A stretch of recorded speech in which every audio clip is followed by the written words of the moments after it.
do not have an intent to do that, and it is a serious national security issue. This border and cartels are stronger. A lot of money, NGOs are making who knows what, and probably a lot of corruption over there.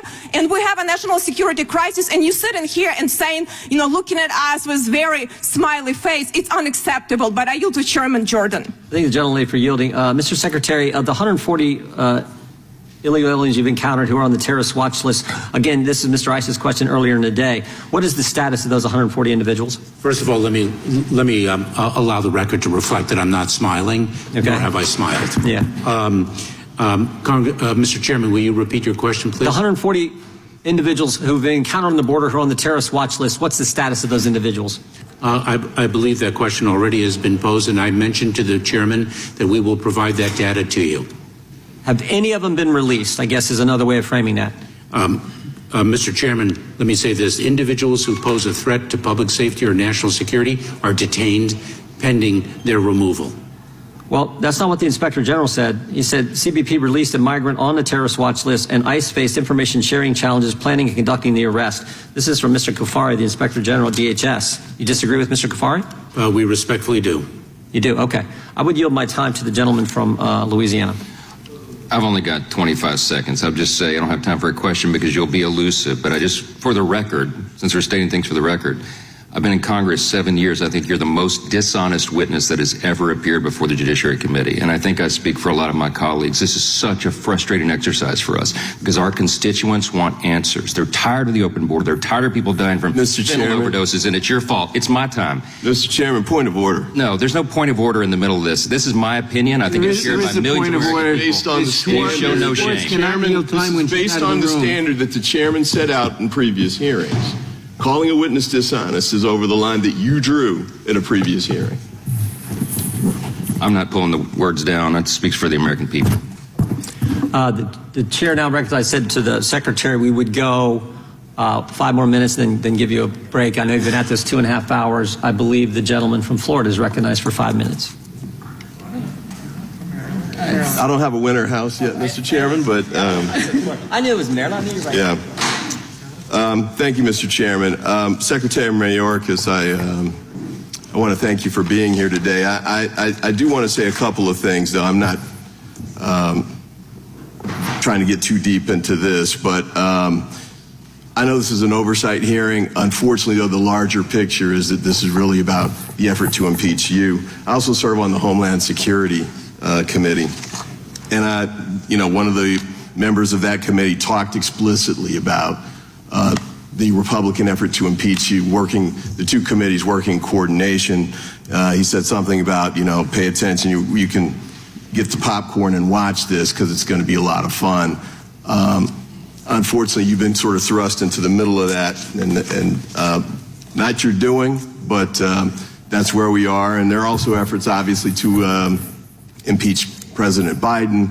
I've seen articles of impeachment with respect to that. The first articles to impeach you came out 2 years ago. I'm not even sure you'd started unpacking in your office yet, but I do appreciate the fact that you're doing a very tough job under very difficult circumstances, and I want you to continue working forward on that. There's a couple of things that I hadn't really wanted to get into, but my Republican colleagues have made so much about it, and that's the CISA disinformation issue. And I know there are different views about that. We've done this on Homeland Security as well, but I do want to point out that I think there's an important role for the federal government to play in dealing with disinformation, and by that I mean false information.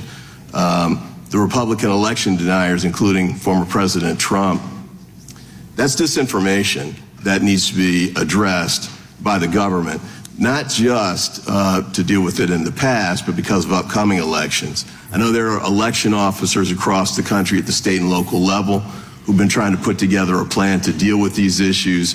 A lot of the disinformation comes from overseas, but we get some of it here in the United States, even by national elected officials. Some are members here in the Congress. And I think it's important for us to address that, to make sure that the elections that are done in 2024 are done in a way that's consistent with the law and that allows people to base their decisions on real information. And also, I want to say this too. I mean, the election deniers and the false information that's been put out there has put a lot of individuals at risk. Sometimes their lives have been threatened. These are people who are volunteer election judges, the state and local level across the country. Some of them had to move. There was one in Arizona I read about who, his life had been threatened. And it's not just the election workers either.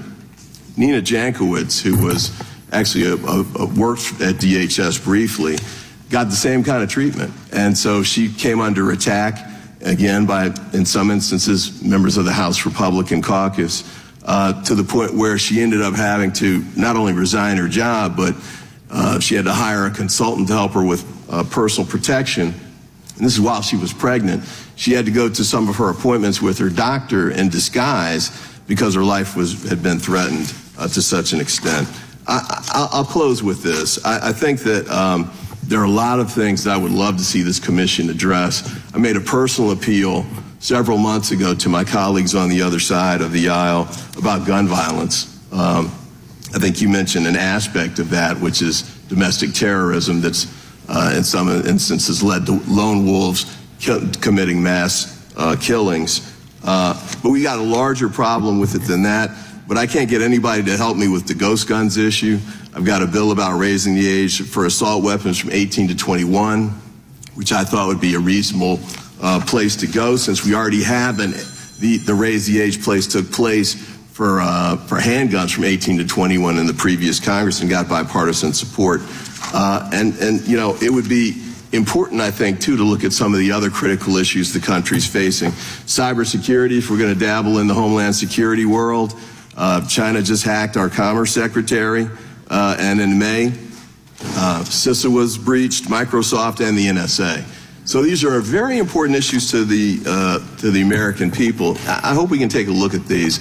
One last point on the immigration piece. I was in a meeting on Friday with a venture capitalist in New York, and one of the things he said was that he's having trouble getting the visas taken care of to bring talent over from overseas. These are, high-tech jobs, engineers, and the like. So since he can't get it done in the United States, he's now setting up offices in Canada because they can get the job done there. I would love to see us address the immigration issue in a comprehensive way. Somebody mentioned H.R. 2 earlier, which I thought was kind of funny because Senate Republicans were telling us that was going to be DOA when it got over there. So we know that's not a real solution. With that, I yield back. The gentleman from Maryland yields back. Mr. Secretary, we don't have to take a break unless you want it. If you want to keep going, we'll keep going. If you want a short break, we'll take a break. I defer to the chairman. Okay, well then we can sit right there and take questions. We appreciate that. The gentleman from Wisconsin is recognized for 5 minutes. May I reserve my right? Of course, of course.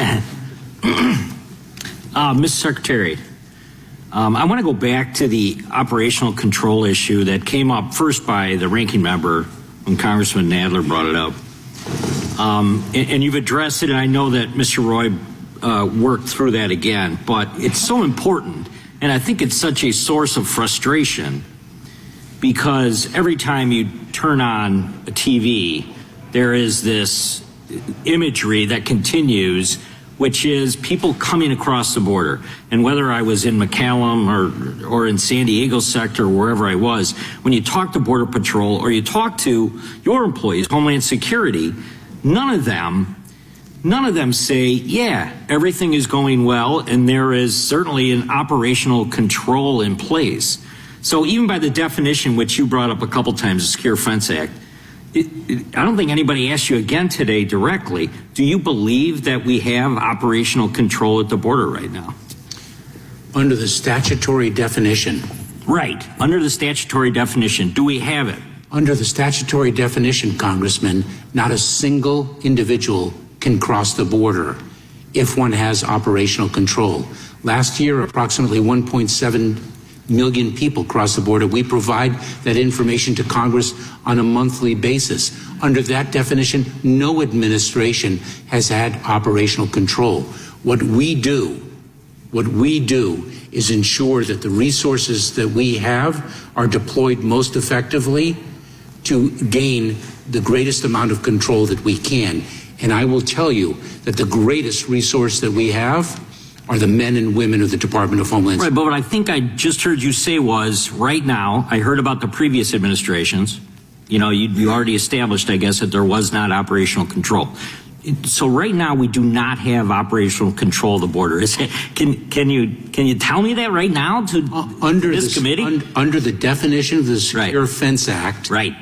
we do not, and no administration has, because that means that not a single individual crosses the border. Okay.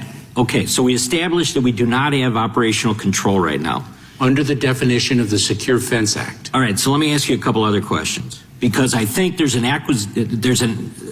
certainly, I think, we're acquiring numbers right now that I think are changing the dynamic of where we're at. Are unlawful entries between the ports of entry down right now, do you believe, or are they being measured differently than they had been prior to Title 42? Prior to Title 42, the Yeah. numbers are down, Congressman, and that is a function of the approach that we have taken to expand lawful pathways and then deliver consequences for individuals who do not avail themselves of those pathways. So is that number only migrants stopped by Border Patrol agents? Is that the number that you're focused on?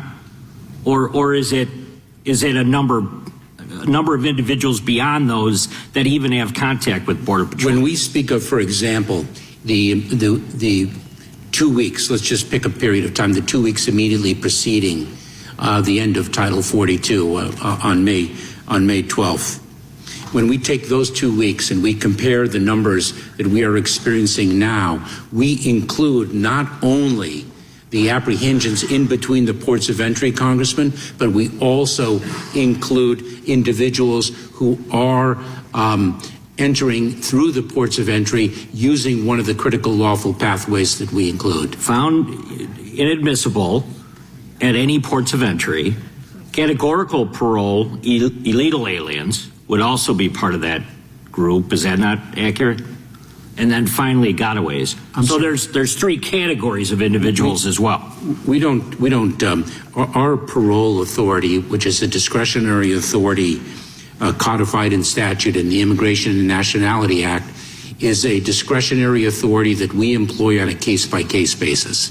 What we do is we define categories of individuals who can access that, but we make the parole decisions on a case-by-case basis. And then, so the actual total, these are the numbers that have been presented. 294,000 or 9,500 roughly a day right now are coming across. So do you think at any point that number is being padded? I don't know how else to describe it. Maybe that's not the best term. But it's changed significantly than the way things were being counted prior to Title 42. No, Congressman, we don't pad numbers. We provide numbers. We act in the Department of Homeland Security with integrity and honor. I yield back. Gentleman yields back. Gentlelady from Texas is recognized. Mr. Secretary, thank you for your honorable and selfless public service to our nation. As the only representative on this committee who was born, raised, and has lived on the border her entire life, I can say with absolute certainty that if we want to blame anyone for our broken immigration system, we should blame Congress. Those who yell the loudest about this issue in Congress need to take a long, good look in the mirror. For 37 years, Congress has failed to address our country's need for comprehensive immigration reform.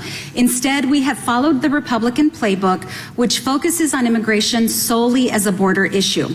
We've spent hundreds of billions of dollars securing the border, and it has been an expensive failure. And amidst an historic hemispheric refugee crisis, coupled with congressional inaction, the situation has only grown more challenging. The longer we wait to pass comprehensive immigration reform, the more challenging this issue will become. But it doesn't have to be this way. Over the past 3 decades, the federal government has chosen to narrow and limit legal immigration pathways, which has shifted the pressure to the border and communities like mine. The Biden administration has proven, however, that when we open up legal pathways for asylum seekers and other migrants, the border can be better managed, and the proof is in the data. But the problem we face today is that the majority of my colleagues on the other side of the aisle are only interested in performance, which is why they yell so loudly and try to turn the nation's attention away from their own lack of solutions. And that's what this hearing is ultimately about.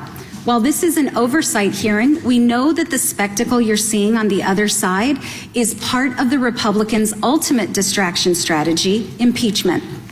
They aren't just focused on impeaching you, Mr. Secretary, despite the fact that apprehensions at the border are down by 70%.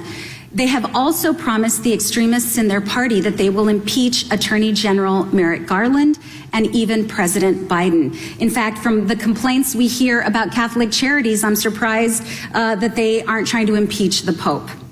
Secretary Mayorkas, I'd like a simple yes or no, if possible, on the following questions. And I have a chart here from the American Immigration Council that uses CBP data, historical data on border apprehensions. Isn't it true, Mr. Secretary, that according to CBP data, apprehensions of families started significantly climbing around January, February of 2019 during the Trump administration? Yes, Congresswoman, they did. Isn't it true, according to CBP data, that after a drop of apprehensions that were largely a result of COVID closures in 2020, apprehensions began increasing again significantly around May of 2020 after the Trump administration initiated the use of Title 42? Congresswoman, I would have to defer to Customs and Border Protection. Well, I have it right here, and actually I'd like to enter into the record the American Immigration Council's data, border apprehensions October 2015 through June 2023. Isn't it true, and for the record, May of 2020, when we began seeing an increase once again post-COVID, that was a full 6 months before the 2020 general election, before President Biden's victory, and 8 months before President Biden's inauguration. Isn't it true, Mr. Secretary, that opening up legal pathways, as DHS has done via the CBP One app, that has proven successful in helping manage the border? It is one element of an approach that has proven successful, Congresswoman. And isn't it true, Mr. Secretary, that the one legislative body that can further open up legal pathways in order to best manage the border is Congress? Yes, Congresswoman.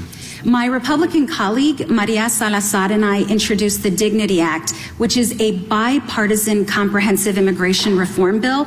And I'd encourage my colleagues who are seeking a true solution to join our effort to address our broken system. Anything short of that is a dereliction of Congress's responsibility and obligation. And all of this scapegoating on the Biden administration and on you in particular, Mr. Secretary, is nothing but performance. Mr. Chairman, I yield back. Gentlelady yields back. Gentleman from Oregon is recognized. Mr. Chairman, may I impose? Oh, sure. And accept your kind offer for a Understand. A brief break. We'll take a brief 5-minute break. We're trying to go as quickly as we can because we got votes at 1:30 and we'd prefer not to come back. I'm sure that's the same with you, but if we have to, we'll come back. So we'll take a 5-minute recess now and then we'll be back in action.